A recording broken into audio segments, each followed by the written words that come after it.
On these sandbars at the mouth of the boat hole between the Upper Laguna Madre and Corpus Christi Bay, I've noted one of the key areas on the sandbar lying south of the marked channel that leads out of the boat hole into Corpus Christi Bay. For me, the lower half or the southern half of that bar has always been better.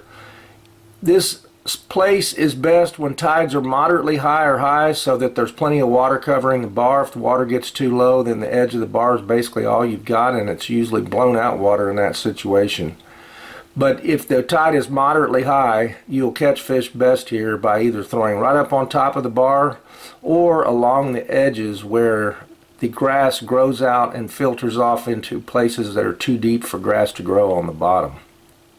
Cathead is ridiculously famous for a reason. Some of the best catches made here are when strong north winds drop the water temperatures in the rest of the area, and the insulating effects of the north shoreline of Baffin keep the water slightly warmer around this famous sandbar and its associated rock formations.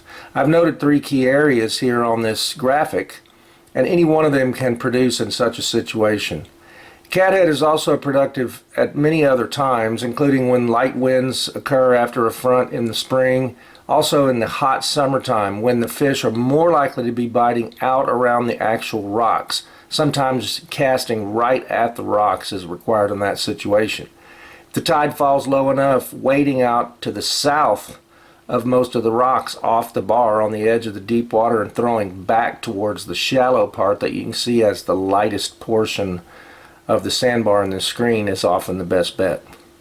The famous part of the flat behind the tide gauge down close to East Clayburg has produced big trout for many people over the years. For me, the key area there has always been the potholes and grass beds fairly close out in front of the mouth of the tidal lake, which you can see in the image there. It's not always the case. Sometimes the fish might move out to be right around the tide gauge bar. Sometimes they're very tight to the bank, and other times they're in the middle portions of the flat.